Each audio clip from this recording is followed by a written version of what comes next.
ನಮಸ್ಕಾರ. ಈ ಆಡಳಿತ ಕಾನೂನಿನ ಭಾಗವಾಗಿ ಇವತ್ತು ಇನ್ನೊಂದು ವಿಷಯವನ್ನು ನಾನು ನಿಮ್ಮ ಮುಂದೆ ಚರ್ಚೆಗೆ ತರ್ತಾ ಇದ್ದೀನಿ. ಇದರ ಹೆಸರು ಡ್ರಾಯಿಟ್ ಅಡ್ಮಿನಿಸ್ಟ್ರೇಟಿವ್ ಅಂತಕ್ಕಂಥದ್ದು.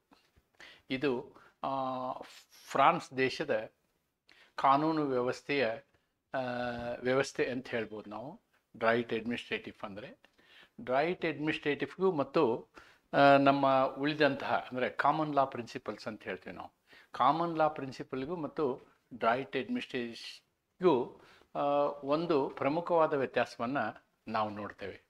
ಅದನ್ನು ಎ ವಿ ಡೈಸಿ ಅವರು ತಮ್ಮ ರೂಲ್ ಆಫ್ ಲಾ ಕಾನ್ಸೆಪ್ಟ್ ಹೇಳುವಾಗಲೂ ಕೂಡ ಅವರು ನನಗನ್ಸುತ್ತೆ ಈ ಡ್ರಾಯಿಟ್ ಅಡ್ಮಿನಿಸ್ಟ್ರೇಟಿವನ್ನು ಗುರಿಯಾಗಿಟ್ಟುಕೊಂಡೇ ರೂಲ್ ಆಫ್ ಲಾ ತತ್ವವನ್ನು ಹೇಳಿದ್ದಾರೆ ಅಂತ ಅನಿಸುತ್ತೆ. ನಾವು ಈ ಡ್ರಾಯಿಟ್ ಅಡ್ಮಿನಿಸ್ಟ್ರೇಟಿವ್ ವಿಷಯವನ್ನು ಚರ್ಚೆ ಮಾಡುವುದಕ್ಕಿಂತ ಮೊದಲು ರೂಲ್ ಆಫ್ ಲಾ ಏನು ಹೇಳುತ್ತೆ ಅನ್ನೋದನ್ನು ನಾವು ಒಂದ್ಸಲ ನೋಡಿದರೆ ಒಳ್ಳೆಯದು ಅನಿಸುತ್ತೆ. The rule of law has 3 components. Rule of law ಕಾನೂನಿನ ಅಧಿಪತ್ಯ ಅಂತ ಹೇಳ್ತೀವಿ ನಾವು.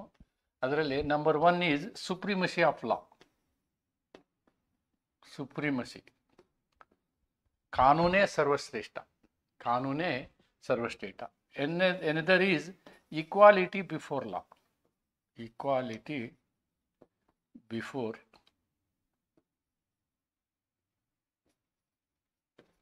law. And the third one is the spirit of laws. The spirit of laws ಅಂತಕ್ಕಂಥ 3 ತತ್ವ. ಅಂದರೆ ಕಾನೂನಿನ ಒಂದು ಏನು ವ್ಯವಸ್ಥೆ ಇದೆ ಆ ವ್ಯವಸ್ಥೆ ತುಂಬ ಮುಖ್ಯವಾದಂಥದ್ದು. ಮತ್ತು ಕಾನೂನಿನ ಮುಂದೆ ಎಲ್ಲರೂ ಸಮಾನರು. All are equal before law and all are subjected to same law. All are subjected to same law. ಎಲ್ಲರೂ ಒಂದೇ ಕಾನೂನಿನ ವ್ಯಾಪ್ತಿಗೆ ಒಳಪಡ್ತಾರೆ ಅಂತಕ್ಕಂಥದ್ದು ಈ ರೂಲ್ ಆಫ್ ಲಾನ ಕಾನ್ಸೆಪ್ಟು. ಈ ಕಾನೂನಿನ ಆಧಿಪತ್ಯದ ಒಂದು ಮಹತ್ವದ ತತ್ವ ಏನಂದರೆ ಎಲ್ಲರಿಗೂ ಒಂದೇ ಕಾನೂನು ಇರುತ್ತೆ. ಒಬ್ಬರಿಗೊಂದು ಕಾನೂನು, ಇಬ್ಬರಿಗೊಂದು ಕಾನೂನು, ಇನ್ನೊಬ್ಬರಿಗೆ ಇನ್ನೊಂದು ಕಾನೂನು ಅಂತ ಹೇಳೋಕ್ಕಾಗಲ್ಲ ಅನ್ನುವಂಥದ್ದು ಈ ಎ ವಿ ಡೈಸಿಯವರ ಡೈಸಿ ಅಂತೇನು ಹೇಳ್ತೀವಿ ಇವರ ತತ್ವ. ರೂಲ್ ಆಫ್ ಲಾನ ನಾವು ಇವಾಗಲೇ ನೋಡಿದ್ದೀವಿ. ಆದ್ದರಿಂದ ಇಲ್ಲಿ ನಾವು ರೂಲ್ ಆಫ್ ಲಾವನ್ನು ಕಂಪ್ಯಾರಿಟಿವ್ ಆಗಿ ನಾವು ನೋಡೋದಾದರೆ ಅದಕ್ಕಿನ್ನೂ ಸರಿಯಾದ ಅರ್ಥ ನಿಮಗೆ ಅನ್ನಿಸ್ಬೇಕು ಅಂತಂದರೆ ನಾವು ಏನು ನೋಡಬೇಕಾಗತ್ತೆ ಅಂತಂದರೆ this droit administrative is very important. Droit administrative ಅಂದರೆ ಏನು ಅನ್ನೋದನ್ನು ನಾವು ನೋಡೋದಾದರೆ, if we want to see what do we understand by droit administrative, let us see it like this. Droit administrative is a French legal system which has two types of laws, and the types of courts, One law deals with the citizens and the other deals with the state. See, one law deals with the citizens and the other deals with citizens and the state ಅಂತ. Citizens and the state. ನೋಡಿ, ಇದಕ್ಕೆ ನಾವು ಡ್ರಾಯಿಟ್ administrative ಅಂತ ಹೇಳ್ತೀವಿ. ಅಂದರೆ ಇದೊಂದು ಕಾನೂನಾತ್ಮಕ ವ್ಯವಸ್ಥೆ, ದಿ ಲೀಗಲ್ ಸಿಸ್ಟಮ್ ಅಂತ ಹೇಳ್ಬೋದು ನಾವು. The legal system of France.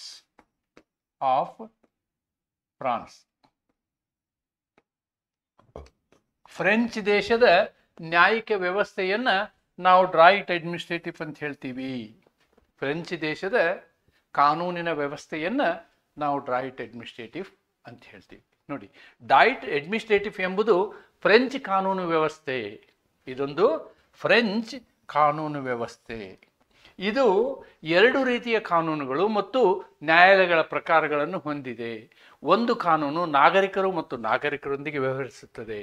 ಮತ್ತೊಂದು ಕಾನೂನು ನಾಗರಿಕ ಮತ್ತು ರಾಜ್ಯದೊಂದಿಗೆ ವ್ಯವಹರಿಸುತ್ತದೆ ಅನ್ನೋದನ್ನು. Droit administrative is the name given to administrative law in France. In this system, the judicial power is kept separate for the administrative power. Here the courts and the administration are kept separate. ನೋಡಿ, here the courts and the administration are kept separate. ಸಾಮಾನ್ಯವಾಗಿ ಜನರಿಗೆ ಸಂಬಂಧಿಸಿದಂತಹ ನ್ಯಾಯಾಲಯಗಳನ್ನು ಈ ಆಡಳಿತ ವ್ಯವಸ್ಥೆಯಿಂದ ಹೊರಗಿಡಲಾಗಿದೆ. ಅಂದರೆ ಆಡಳಿತ ವ್ಯವಸ್ಥೆಗೆ ಸಂಬಂಧಿಸಿದ ಯಾವುದಾದ್ರೂ ವ್ಯಾಜ್ಯಗಳು ಅವು ಸಾಮಾನ್ಯ ನ್ಯಾಯಾಲಯದ ಮುಂದೆ ಬರೋದಿಲ್ಲ. The conflicts arising out of any administrative action is not brought before the ordinary courts. ಸಾಮಾನ್ಯ ನ್ಯಾಯಾಲಯಗಳ ಮುಂದೆ ಆಡಳಿತಾತ್ಮಕ ವಿಷಯಗಳಿಗೆ ಸಂಬಂಧಿಸಿದಂತಹ ವಿವಾದವು ಬರುವುದಿಲ್ಲ. Then what happens? It comes before the administrative courts. In other words, there are two types of courts. One is the administrative court and the other is the citizens court. Separation of courts. Separation of courts. ಅಂದರೆ ಈ ನ್ಯಾಯಾಲಯಗಳಲ್ಲಿ ಪ್ರತ್ಯೇಕತೆ, ನ್ಯಾಯಾಲಯಗಳು ಪ್ರತ್ಯೇಕತೆ. In this system, ಈ ವ್ಯವಸ್ಥೆಯಲ್ಲಿ ಅಂದರೆ droit administrative ವ್ಯವಸ್ಥೆಯಲ್ಲಿ, the courts will not interfere with the working of the administrative authorities. ನ್ಯಾಯಾಲಯಗಳು ಆಡಳಿತಾತ್ಮಕ ಅಥಾರಿಟಿಗಳು ಮಾಡುವಂತಹ ಕೆಲಸದಲ್ಲಿ ಮೂಗು ತೂರಿಸುವುದಿಲ್ಲ. France has developed a system of administrative tribunals. ಅದಕ್ಕೆ ಆದಂತಹ ಬೇರೆ ನ್ಯಾಯಾಧಿಕರಣಗಳಿವೆ, distinct from the ordinary courts. ಇವಕ್ಕೂ ಮತ್ತು ಸಾಮಾನ್ಯ ನ್ಯಾಯಾಲಯಕ್ಕೂ ವಿಭಿನ್ನತೆಯನ್ನು ನಾವು ನೋಡ್ತೀವಿ. The ordinary courts have no jurisdiction on administration. ನೋಡಿ, ಅಲ್ಲಿರ್ತಕ್ಕಂಥ ನ್ಯಾಯಾಲಯಗಳಿಗೆ ಈ ನ್ಯಾಯ ವ್ಯಾಪ್ತಿ ಬರೋದೇ ಇಲ್ಲ. ಆಡಳಿತಕ್ಕೆ ಸಂಬಂಧಪಟ್ಟಂತಹ ನ್ಯಾಯ ವ್ಯಾಪ್ತಿ ಸಾಮಾನ್ಯ ನ್ಯಾಯಾಲಯಗಳಿಗೆ ಬರುವುದಿಲ್ಲ. A person seeking any redress against the administration has to go to an administrative tribunal and not to ordinary courts. A person seeking any redress against administration has to approach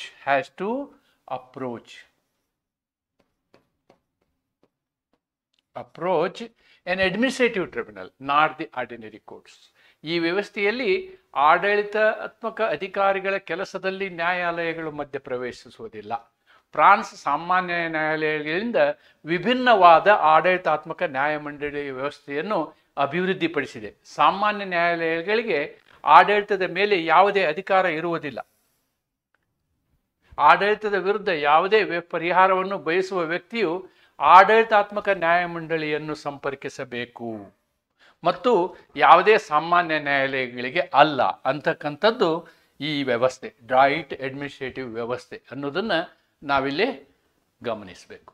this is what is the concept of draft administrative ಅನ್ನೋದನ್ನು ನಾವು ನೋಡ್ಬೋದು. The ordinary courts have no control over the administrative courts. ನೋಡಿ, ಯಾವುದೇ ಕಾರಣಕ್ಕೂ ನೀವು ನಾವು ಭಾರತ ದೇಶದಲ್ಲಿ ತಗೊಂಡ್ರೆ ನಮ್ಮ ಟ್ರೈಬ್ಯುನಲ್ಗಳ ನ್ಯಾಯಕ ನಿರ್ಧಾರಗಳನ್ನು, ಅವರ ಜಡ್ಜ್ಮೆಂಟ್ಗಳನ್ನು ನಾವು ಪುನಃ ನಮ್ಮ ನ್ಯಾಯಾಲಯಗಳಲ್ಲಿ ಪ್ರಶ್ನಿಸಬಹುದು. ನಮ್ಮಲ್ಲಿ ನ್ಯಾಯಾಧಿಕರಣಗಳಿದ್ದಾವೆ, ಅಡ್ಮಿನಿಸ್ಟ್ರೇಟಿವ್ ಟ್ರೈಬ್ಯುನಲ್, ಟ್ಯಾಕ್ಸ್ ಟ್ರೈಬ್ಯುನಲ್, ಈ ರೀತಿಯಾಗಿ ಅನೇಕ ನ್ಯಾಯಾಧಿಕರಣಗಳಿದ್ದಾವೆ. ಅವು ಆಡಳಿತಾತ್ಮಕ ಅಂತ ನಾವು ಹೇಳ್ತೀವಿ. ಆದರೆ ಅವುಗಳಿಂದ ಉತ್ಪತ್ತಿಯಾದಂತಹ, ಅವುಗಳಿಂದ ಹೊರಬಂದಂತಹ ನಿರ್ಧಾರಗಳ ಮೇಲೆ, ತೀರ್ಪುಗಳ ಮೇಲೆ ನಾವು ಮೇಲ್ಮನವಿಯನ್ನು ಸಲ್ಲಿಸುವ ಅಧಿಕಾರವನ್ನು ಹೊಂದಿದ್ದೀವಿ. ಒಂದು ಕಾಲ ಇತ್ತು ಏನಂದರೆ ನೇರವಾಗಿ ಸುಪ್ರೀಂ ಕೋರ್ಟಿಗೆ ಮೇಲ್ಮನವಿ ಸಲ್ಲಿಸ್ತಿದ್ವಿ. ಎಲ್ ಚಂದ್ರಕುಮಾರ್ ಅಂತಕ್ಕಂಥ ಒಂದು ಪ್ರಕರಣದ ನಂತರ ನಾವು ಮತ್ತೆ 2 ಸ್ಟೇಜ್ಗೆ ಹೋದ್ವಿ. ಇವಾಗ ಮೊದಲು ನ್ಯಾಯಾಧಿಕರಣದ ವಿಷಯವನ್ನು ಉಚ್ಚ ನ್ಯಾಯಾಲಯಕ್ಕೆ ತೊಗೊಂಡು ಹೋಗಬೇಕು, ಅದು ನಿಮ್ಗೆ ಸರಿ ಹೋಗದಿದ್ದರೆ ಮೇಲ್ಮನವಿಯನ್ನು ಸರ್ವೋಚ್ಚ ನ್ಯಾಯಾಲಯಕ್ಕೆ ತೊಗೊಂಡು ಹೋಗ್ಬೋದು ಅಂತಕ್ಕಂಥದ್ದು. ಅದು ಇಲ್ಲಿ ordinary courts have no control over the administrative courts. All these administrative courts are subject to the supervision of Conseil de Etat ಅಂತ ಹೇಳ್ತಾರೆ. Conseil de Etat is the court of appeal. Conseil de Etat ಟ್ರೈಬ್ಯುನಲ್ಗಳಿಗೆ ಒಂದು appeal court ಯಾವುದು? ನಮ್ಮಲ್ಲಿ appeal court high court supreme court. ಆದರೆ ಇಲ್ಲಿ ಅದಲ್ಲ. ಇಲ್ಲಿ appeal court is Conseil de Etat ಅಂತ ಹೇಳ್ತಾರೆ. ಕೌನ್ಸಿಲ್ ಡಿ ಇಟಾಟ್ ಅಂತ ಹೇಳ್ತೀವಿ ನಾವು. ಇದು ಮೇಲ್ಮನವಿಯ ನ್ಯಾಯಾಧಿಕರಣ. ಆಡಳಿತಾತ್ಮಕ ನ್ಯಾಯಾಲಯಗಳ ಮೇಲೆ ಸಾಮಾನ್ಯ ನ್ಯಾಯಾಲಯಗಳಿಗೆ ಯಾವುದೇ ನಿಯಂತ್ರಣ ಇರುವುದಿಲ್ಲ. ಈ ಎಲ್ಲ ಆಡಳಿತಾತ್ಮಕ ನ್ಯಾಯಾಲಯಗಳು ಮೇಲ್ಮನವಿ ನ್ಯಾಯಾಲಯವಾಗಿ ನಿರ್ವಹಿಸುವ ಕೌನ್ಸಿಲ್ ದಿ ಇಟಾಟ್ನ ಮೇಲ್ವಿಚಾರಣೆಗೆ ಒಳಪಟ್ಟಿರುತ್ತವೆ ಅನ್ನೋದನ್ನು ನಾವಿಲ್ಲಿ ನೋಡ್ಬೋದು.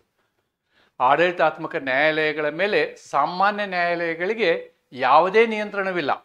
ಈ ಎಲ್ಲ ಆಡಳಿತಾತ್ಮಕ ನ್ಯಾಯಾಲಯಗಳ ಮೇಲ್ಮನವಿ ನ್ಯಾಯಾಲಯವಾಗಿ ಕಾರ್ಯನಿರ್ವಹಿಸುವ ಕೌನ್ಸಿಲ್ ಡಿ ಇಟಾಟ್ ಮೇಲ್ವಿಚಾರಣೆಗೆ ಒಳಪಟ್ಟಿರುತ್ತವೆ. ಅಂದರೆ ನೀವು ಆರ್ಡಿನರಿ ಟ್ರೈಬ್ಯುನಲ್ಗಳ ತೀರ್ಪನ್ನು ಪ್ರಶ್ನಿಸುವುದಾದರೆ ನೀವು ಎಲ್ಲಿ ಪ್ರಶ್ನಿಸ್ಬೋದು?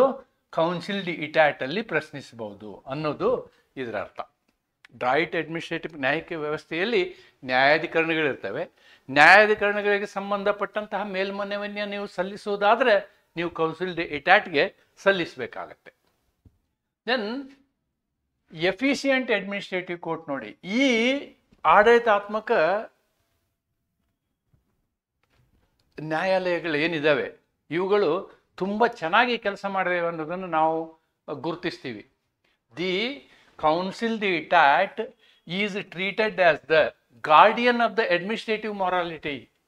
Guardian of the administrative morality ಅಂದರೆ ಆಡಳಿತಾತ್ಮಕ ನೈತಿಕತೆಯ ರಕ್ಷಕ ಇದು ಅಂತ ಹೇಳ್ತಾರೆ. ಯಾವುದು? ಕೌನ್ಸಿಲ್ ಡಿ ಇಟಾಟ್ ಅಂದ್ರೆ ಏನು? ಮೇಲ್ಮನವಿ ನ್ಯಾಯಮಂಡಳಿ ಇದೆ ಅಥವಾ ನ್ಯಾಯಾಧಿಕರಣ ಇದೆ. ಮೇಲ್ಮನವಿ ನ್ಯಾಯಾಧಿಕರಣ ಅಂತ ಹೇಳ್ಬೋದು ನಾವು ಇದಕ್ಕೆ. ಕೌನ್ಸಿಲ್ ಡಿ ಇಟಾಟ್ ಕನ್ನಡದಲ್ಲಿ ಹೇಳೋದಾದ್ರೆ ಮೇಲ್ಮನವಿ ನ್ಯಾಯಾಧಿಕರಣ. ನ್ಯಾಯಾಧಿಕರಣ ಅಂತ ಹೇಳ್ಬೋದು. ಆದರೆ ನೀವು ಪರೀಕ್ಷೆಯಲ್ಲಿ ಕೌನ್ಸಿಲ್ ಡಿ ಇಟಾಟ್ ಅಂತಾನೆ ಬರೀಬೇಕಾಗತ್ತೆ. ಕೌನ್ಸಿಲ್ ಡಿ ಇಟಾಟ್ ಸ್ಪೆಲ್ಲಿಂಗ್ ನೋಡಿ, ಕೌನ್ಸೆಲ್ ಡಿ ಇಟಾಟ್, ಫ್ರೆಂಚ್ ಶಬ್ದ ಅದು. Etat is treated as the guardian of administrative morality ಅಂದರೆ ಆಡಳಿತ ವ್ಯವಸ್ಥೆ ಚೆನ್ನಾಗಿ ನಡೀಬೇಕು ಅನ್ನುವಂಥದ್ದನ್ನು ಇದು ನೋಡ್ಕೊಳ್ತದೆ Conseil. This system prove to be more effective. ನೋಡಿ, ಇದು ಬಹಳ ಮುಖ್ಯ. More effective in protecting the individual rights of the citizens against the despotism of public administration. ಅಂದರೆ ಇದೇನು ಅಡ್ಮಿನಿಸ್ಟ್ರೇಷನ್ ಬರುತ್ತೆ ನಿಮಗೇನು, ಈಗ ಸಾರ್ವಜನಿಕ ಒಂದು ವ್ಯವಸ್ಥೆ ಏನಿದೆ ಪಬ್ಲಿಕ್ ಅಡ್ಮಿನಿಸ್ಟ್ರೇಷನ್ ಅಂತೀವಿ, ನಮ್ಮ ಸಾರ್ವಜನಿಕ ಆಡಳಿತ ವ್ಯವಸ್ಥೆ, ಗೌರ್ಮೆಂಟಲ್ ಆಡಳಿತ ವ್ಯವಸ್ಥೆ ಏನಿದೆ ಅದನ್ನು ರಕ್ಷಿಸುವಲ್ಲಿ ತುಂಬ ಚೆನ್ನಾಗಿ ಕೆಲಸ ಮಾಡಿದೆ ಅಂತ, ತುಂಬ ಎಫೆಕ್ಟಿವ್ ಆಗಿ ಕೆಲಸ ಮಾಡಿದೆ. ದಿ ಕೌನ್ಸಿಲ್ ದಿ ಇಟಾಟ್ ಅನ್ನು ಆಡಳಿತಾತ್ಮಕ ನೈತಿಕತೆಯ ರಕ್ಷಕ ಎಂದು ಪರಿಗಣಿಸಲಾಗುತ್ತದೆ. ಸಾರ್ವಜನಿಕ ಆಡಳಿತದ ನಿರಂಕುಶಾಧಿಕಾರದ ವಿರುದ್ಧ ನಾಗರಿಕರ ವೈಯಕ್ತಿಕ ಹಕ್ಕುಗಳನ್ನು ರಕ್ಷಿಸುವಲ್ಲಿ ಈ ವ್ಯವಸ್ಥೆಯು ಹೆಚ್ಚು ಪರಿಣಾಮಕಾರಿಯಾಗಿದೆ ಎಂದು ಸಾಬೀತಾಗಿದೆ. ಅದನ್ನು ತಿಳ್ಕೊಬೇಕು ನಾವು.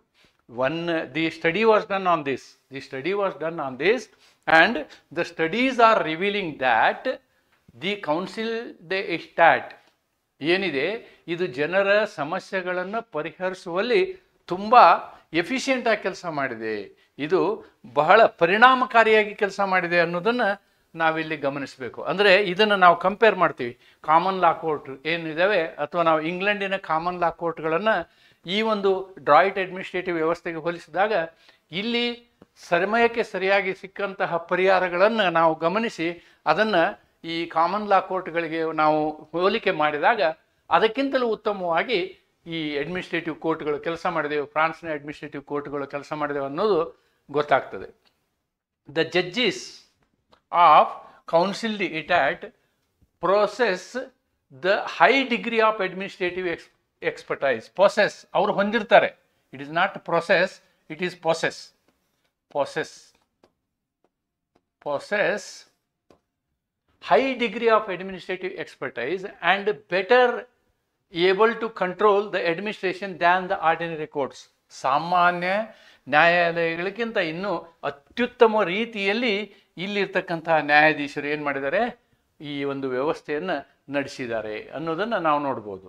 ಕೌನ್ಸಿಲ್ ಡಿ ಇಟಾಟ್ನ ನ್ಯಾಯಾಧೀಶರು ಉನ್ನತ ಮಟ್ಟದ ಆಡಳಿತ ಪರಿಣಿತಿಯನ್ನು ಹೊಂದಿದ್ದಾರೆ. They have expertise. ಉನ್ನತ ಮಟ್ಟದ ಆಡಳಿತ ಪರಿಣಿತಿಯನ್ನು ಅವರು ಹೊಂದಿವನ್ನು ಪ್ರಕ್ರಿಯೆಗೊಳಿಸುತ್ತಾರೆ ಮತ್ತು ಸಾಮಾನ್ಯ ನ್ಯಾಯಾಲಯಗಳಿಗಿಂತ ಉತ್ತಮವಾಗಿ ಆಡಳಿತವನ್ನು ನಿಯಂತ್ರಿಸಲು ಸಮರ್ಥರಾಗಿದ್ದಾರೆ.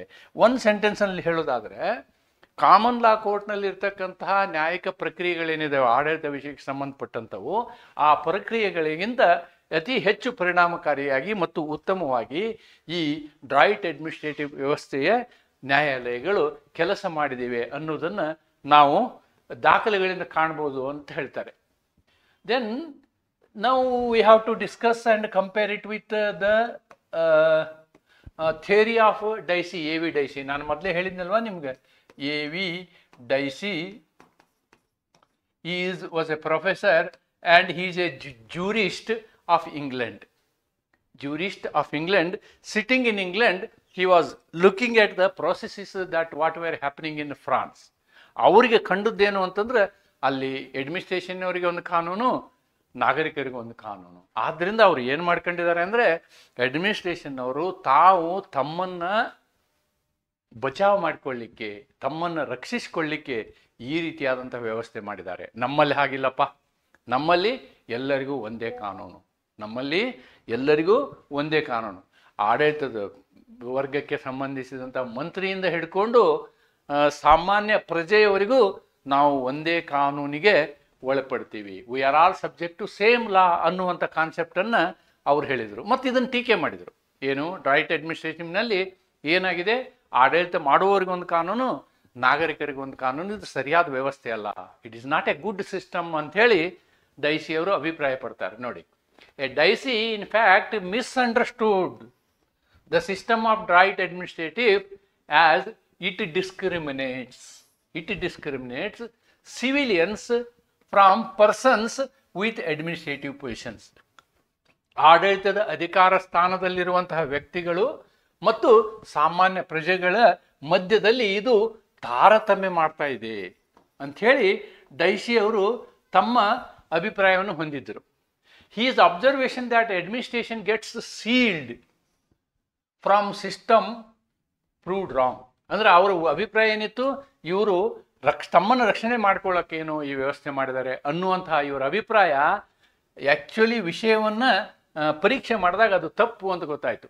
The facts and results demonstrate that justice delivered by Droit administrative was far better and better protected the civilians. ನೋಡಿ, ಅಲ್ಲಿ ಅವರು ಕೊಟ್ಟಂತಹ ಪರಿಹಾರಗಳನ್ನು ಮತ್ತು ಕಾಮನ್ ಲಾ ಪ್ರೊಸೆಸ್ನಲ್ಲಿ ಕೊಟ್ಟಂತಹ ಪರಿಹಾರಗಳನ್ನು ನಾವು ಪರೀಕ್ಷಿಸಿದಾಗ ಇಲ್ಲಿ ಕೊಟ್ಟಂತಹ ಪರಿಹಾರಗಳು ಬಹಳ ಉತ್ತಮ ರೀತಿಯ ಆಗಿದ್ವು ಮತ್ತು ಬೆಟರ್ ಪ್ರೊಟೆಕ್ಟೆಡ್ ಸಿವಿಲಿಯನ್ಸ್. ಮತ್ತು ಇಲ್ಲಿ ಪ್ರಜೆಗಳನ್ನು ಇನ್ನೂ ಹೆಚ್ಚು ಒಳ್ಳೆಯ ರೀತಿಯಲ್ಲಿ ಪ್ರಜೆಗಳ ರಕ್ಷಣೆ ಇಲ್ಲಿ ಆಗ್ತಿತ್ತು than common law system of Britain. ನೋಡಿ, ಬ್ರಿಟನ್ನಿನ ಸಾಮಾನ್ಯ ಕಾನೂನಿನ ಏನು ವ್ಯವಸ್ಥೆ ಇದೆಯಲ್ಲ, what is even in India we are following the common law system. ಆ ವ್ಯವಸ್ಥೆಗೂ ಮತ್ತು ಈ ವ್ಯವಸ್ಥೆಗೆ ಹೋಲಿಸಿದಾಗ ಫ್ರೆಂಚಿನವರು ಅಥವಾ ಫ್ರಾನ್ಸ್ ದೇಶದವರು ಏನು ಡ್ರಾಯ್ಟ್ ಅಡ್ಮಿನಿಸ್ಟ್ರೇಟಿವ್ ವ್ಯವಸ್ಥೆ ಮಾಡಿದ್ರು ಆ ವ್ಯವಸ್ಥೆಯೇ ಉತ್ತಮವಾಗಿತ್ತು ಅನ್ನೋದು ತಿಳಿದು ಬರ್ತದೆ. It was able to provide, ನೋಡಿ, this is also a very important thing, expeditious and inexpensive relief. ನಮ್ಮ ದೇಶದಲ್ಲಿ ಒಂದು ಆಡು ಭಾಷೆ ಇದೆ. ಏನು ಆಡು ಭಾಷೆ? ಕೋರ್ಟಿನಲ್ಲಿ ಗೆದ್ದವನು ಸೋತವನು ಸತ್ತ. ಭೂತಯ್ಯನ ಮಗ ಈ ಸಿನಿಮಾ ನೋಡ್ಬೇಕು ನಾವು. ಅದನ್ನು ನೋಡಿದರೆ ನಿಮ್ಗೆ ಈ ಕೋರ್ಟಿನ ವಿಷಯದ ಬಗ್ಗೆ ಅದರ ಇನ್ನೊಂದು ಪರದೆ ನಿಮ್ಮ ಕಣ್ಣಿಗೆ ಕಾಣ್ತದೆ. ಪರೀಕ್ಷೆ ಮುಗಿದ ನಂತರ ದಯವಿಟ್ಟು ಭೂತಯ್ಯನ ಮಗ ಈ ಪಿಕ್ಚರ್ನ ಸಿನಿಮಾ ಒಂದ್ಸಲ ನೀವು ನೋಡಿ. ಬಹಳ ಒಳ್ಳೆಯ ಸಿನಿಮಾ ಅದು. ಆ ಸಿನಿಮಾದಲ್ಲಿ ನಿಮ್ಗೆ ಗೊತ್ತಾಗ್ತದೆ ಒಬ್ಬ ವ್ಯಕ್ತಿ ಕೋರ್ಟ್ಗೆ ಹೋದ್ರೆ ಏನಾಗುತ್ತೆ ಅನ್ನೋದನ್ನು ಅಲ್ಲಿ ತೋರಿಸಿದ್ದಾರೆ. ನಿಜವಾಗ್ಲೂ ಅದು ಒಂದು ಕಡೆ ಎಲ್ಲರಿಗೂ ಆ ರೀತಿ ಆಗೋದಿಲ್ಲ, ಅಂತಹ ಪರಿಸ್ಥಿತಿ ಇತ್ತು. ಇವಾಗ ಸುಧಾರಣೆ ಆಗಿದೆ ಅಂತ ಹೇಳಿ ನಾವು ಅಂದ್ಕೊಳ್ಳೋಣ. ಆದರೆ ಇಲ್ಲಿ ನಾವು ಇದನ್ನು ಕಂಪೇರ್ ಮಾಡಿದಾಗ ಕಾಮನ್ ಲಾ ಕೋರ್ಟ್ಗಳಲ್ಲಿ ಯಾವ ಕೇಸ್ ಹೋದರೆ ಎಷ್ಟು ಸಮಯ ತಗೊಳ್ತಿತ್ತೋ ಅದಕ್ಕಿಂತ ಎಕ್ಸ್ಪೀಡಿಯಸ್ ತೀವ್ರವಾಗಿ ಇಲ್ಲಿ ನಿರ್ಣಯ ಆಗ್ತಿತ್ತು. ಮತ್ತು ಅಲ್ಲಿ ಎಷ್ಟು ಖರ್ಚಾಗ್ತಿತ್ತೋ ಅದಕ್ಕಿಂತ ಕಡಿಮೆ ಖರ್ಚಲ್ಲಿ, ಅಂದರೆ ಕಡಿಮೆ ಖರ್ಚಲ್ಲಿ ಇಲ್ಲಿ ಪ್ರಜೆಗಳಿಗೆ ನ್ಯಾಯ ಸಿಗ್ತಿತ್ತು ಅಂತಕ್ಕಂಥದ್ದು ಈ ಒಂದು ಇದು ವಾದ. ದೆನ್ ಯಾವ ದೇಶಗಳು ಈ ಡ್ರಾಯ್ಟ್ ಅಡ್ಮಿನಿಸ್ಟ್ರೇಟಿವ್ ಪದ್ಧತಿಯನ್ನು ಫಾಲೋ ಮಾಡ್ತವೆ ಅಂತ ನಾವು ನೋಡೋದಾದರೆ ಅಂತಹ ದೇಶಗಳು ಯಾವುವು ಅಂತಂದರೆ ಬೆಲ್ಜಿಯಂ, ನೆದರ್ಲ್ಯಾಂಡ್, ಇಟಲಿ, ಫ್ರಾನ್ಸ್. ಅಂದರೆ all European countries, some of the European countries, even Greece. Okay, ಈ ದೇಶಗಳು ಈ ಒಂದು ವ್ಯವಸ್ಥೆಯನ್ನು ಅನುಸರಿಸ್ತವೆ ಅಂತಕ್ಕಂಥದ್ದನ್ನು ನಾವಿಲ್ಲಿ ನೋಡ್ಬೋದು. ಮತ್ತು ಇನ್ನೊಂದು ಬಹಳ ಮುಖ್ಯವಾದಂತಹ ಒಂದು ವಿಚಾರ ಏನು ಅಂತಂದರೆ, ನಾವು ಇನ್ನೂ 2 ಪಾಠ ಮಾಡಬೇಕಾಗಿದೆ ಅಡ್ಮಿನಿಸ್ಟ್ರೇಟಿವ್ ಲಾನಲ್ಲಿ. ಅದನ್ನು ವಿಶೇಷವಾದ 2 ವಿಡಿಯೋಗಳನ್ನು ನಾನು ತೆಗೆದುಕೊಂಡು ಬರ್ತೀನಿ. ಆ 2 ವಿಡಿಯೋಗಳು ಯಾವುದು ಅಂತಂದರೆ ಡಾಕ್ಟ್ರಿನ್ ಆಫ್ ಪ್ರಪೋರ್ಷನ್ಯಾಲಿಟಿ ಮತ್ತು doctrine of legitimate estimate. Doctrine of legitimate estimate. ನೋಡಿ, ಈ ಎರಡೂ ಕಾನ್ಸೆಪ್ಟ್ಗಳಿದಾವಲ್ಲ, ಒಂದು ಏನು ಇವಕ್ಕೇನಂತೀವಿ ನಾವು, ಒಂದು ವ್ಯವಸ್ಥೆ. ಇವು ಎರಡೂ ಕಾನ್ಸೆಪ್ಟ್ಗಳು ಅಥವಾ ನಮ್ಮ ಒಂದು ಪರಿಕಲ್ಪನೆ ಅಂತ ಹೇಳ್ತೀವಿ ನಾವು. ಇವೆರಡು ಪರಿಕಲ್ಪನೆಗಳು.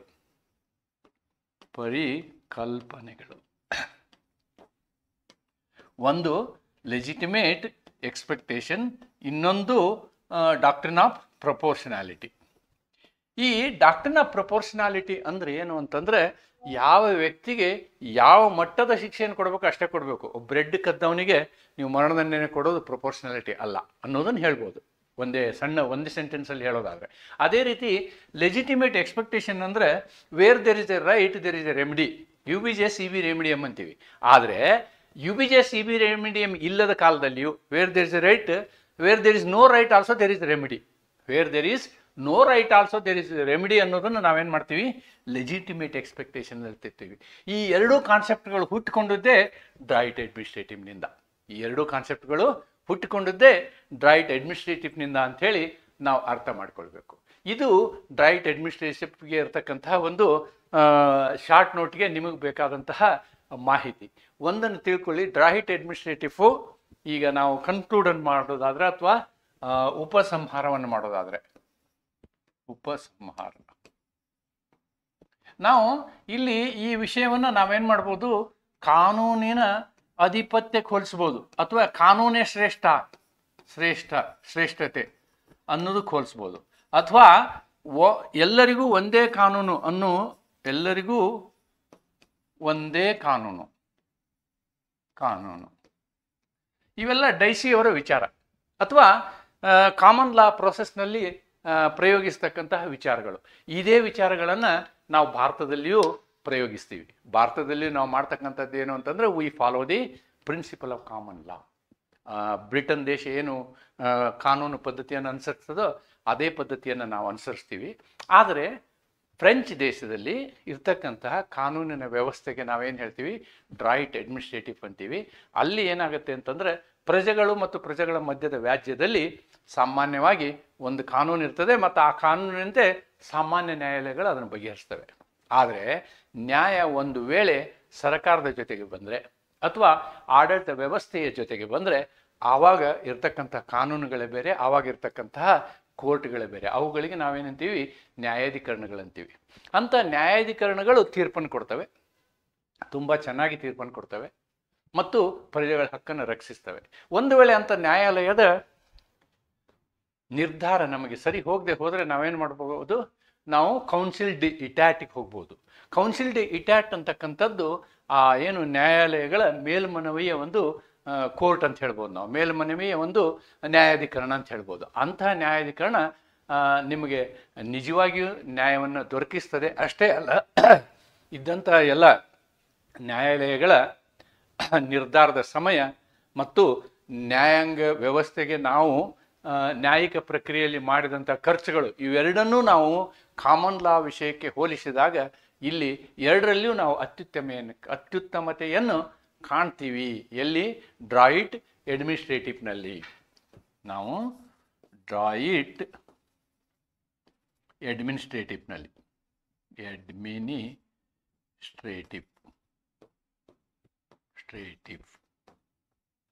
ಆದ್ದರಿಂದ ಡ್ರಾಯ್ಟ್ ಅಡ್ಮಿನಿಸ್ಟ್ರೇಟಿವ್ ಉತ್ತಮ. ಮತ್ತು ಇಲ್ಲಿ ಡೈಸಿಯವರ ಅನಿಸಿಕೆ ಏನಿತ್ತಲ್ಲ, ಡೈಸಿಯವರ ಅನಿಸಿಕೆ ನಾನು ತಪ್ಪು ಅಂತ ಹೇಳಲ್ಲ. ಡೈಸಿಯವರು ತಾವು ಮಾಡ್ತಕ್ಕಂತಹ ಕಾನೂನಿನ ಪ್ರಕ್ರಿಯೆಗಳು ಇಂಗ್ಲೆಂಡಿನಲ್ಲಿ ನಡೀತಿದ್ವು. ಈ ಪ್ರಕ್ರಿಯೆಗಳು ಯುರೋಪಿಯನ್ ಕಂಟ್ರೀಸಲ್ಲಿ, ಅದು ಮುಖ್ಯವಾಗಿ ಫ್ರಾನ್ಸ್ನಲ್ಲಿ ಪ್ರಾರಂಭವಾದಂತಹ ಈ ಪ್ರಕ್ರಿಯೆ ನಡೀತಿತ್ತು. ಈ ಪ್ರಕ್ರಿಯೆಯಲ್ಲಿ ಎರಡೆರಡು ಕಾನೂನು ಅನ್ನೋದು ಅವ್ರಿಗೆ ಡೌಟ್ ಬಂತು ಅನ್ನೋದನ್ನು ನಾವು ಗಮನಿಸಿದರೆ ಸಾಕು. ಇದು ಡ್ರಾಯ್ಟ್ administrative. So with this, I have now completed the Droit Administrative, and in the next videos, I am going for 2 more doctrines. ಈಗ ನಿಮ್ಗೆ ಹೇಳಿದ್ನಲ್ಲ, ಇದರ ಮೇಲೂ ನಿಮಗೆ ಶಾರ್ಟ್ ನೋಟ್ ಪ್ರಶ್ನೆ ಬರ್ತದೆ. ಯಾವುದು? ಡ್ರಾಯ್ಟ್ ಅಡ್ಮಿನಿಸ್ಟ್ರೇಟಿವ್ ಮೇಲೇನು, ಮತ್ತು ಲೆಜಿಟಿಮೇಟ್ ಎಕ್ಸ್ಪೆಕ್ಟೇಷನ್ ಮೇಲೇನು ಶಾರ್ಟ್ ನೋಟ್ ಪ್ರಶ್ನೆ ಬರ್ತದೆ. ಅದಲ್ಲದೆ ಇನ್ನೊಂದು ಡಾಕ್ಟ್ರಿನ್ ಹೇಳಿದ್ನಲ್ವ ನಾನು, ದ ಡಾಕ್ಟ್ರಿನ್ ಆಫ್ ಪ್ರಪೋರ್ಷನಿಟಿ, ಇದ್ರ ಮೇಲೇನು ನಿಮಗೇನಾಗುತ್ತೆ ಅಂತಂದರೆ ಶಾರ್ಟ್ ನೋಟ್ ಪ್ರಶ್ನೆಗಳು ಬರ್ಬೋದು. ನನ್ನ ಮುಂದಿನ ವಿಡಿಯೋದಲ್ಲಿ ನಾನು ಡ್ರಾಯ್ಟ್ ಅಡ್ಮಿನಿಸ್ಟ್ರೇಟಿವ್ ಪ್ರಪೋರ್ಷನಾಲಿಟಿನೂ ಮಾಡ್ತೀನಿ, ಲೆಜಿಟಿಮೇಟ್ ಎಕ್ಸ್ಪೆಕ್ಟೇಷನ್ ಮಾಡ್ತೀನಿ ಅಂತ ಹೇಳ್ತಾ ಈ ವಿಡಿಯೋವನ್ನು ಇಲ್ಲಿಗೆ ಮುಗಿಸ್ತೀನಿ. ಮತ್ತೆ ನಿಮ್ಮಲ್ಲಿ ಇನ್ನೊಂದು ಮನವಿ, ಹೆಚ್ಚು ಜನರಿಗೆ ಈ ಕನ್ನಡ ಮಾಧ್ಯಮದ ಈ ನನ್ನ ಕಾನೂನು ಪಾಠಗಳೇನಿದೆ ತಲುಪುವ ವಿಷಯದಲ್ಲಿ ನಿಮ್ಮ ಪ್ರಯತ್ನವೂ ಇರಲಿ. ಆ ರೀತಿಯ ಪ್ರಯತ್ನವನ್ನು ನೀವು ಮಾಡ್ತಾ ಇರಿ ಅಂತಕ್ಕಂಥ ಒಂದು ಮಾತನ್ನು ಹೇಳ್ತಾ ಮತ್ತೊಮ್ಮೆ ತಮ್ಮೆಲ್ಲರಿಗೂ ಈ ವಿಡಿಯೋಗಳನ್ನ ಸಪೋರ್ಟ್ ಮಾಡ್ತಿರ್ತಕ್ಕಂಥ ತಮ್ಮೆಲ್ಲರಿಗೂ ವಂದಿಸ್ತೇನೆ. ಅಷ್ಟೇ ಅಲ್ಲದೆ ನಿಮ್ಮ ಪರೀಕ್ಷೆಗಳ ತಯಾರಿಯನ್ನು ನೀವು ತುಂಬ ಸೀರಿಯಸ್ ಆಗಿ ತಯಾರಿ ಮಾಡಿ ಇಲ್ಲಿ ಯಶಸ್ಸು ಪಡೆಯುವಂಥ ಆಗಲಿ ಅಂತಕ್ಕಂಥದ್ದನ್ನು ಹಾರೈಸ್ತಾ ಇವತ್ತಿನ ಈ ವಿಡಿಯೋನ ಇಲ್ಲಿ ಮುಕ್ತಾಯಗೊಳಿಸ್ತೀನಿ. ನಮಸ್ಕಾರ.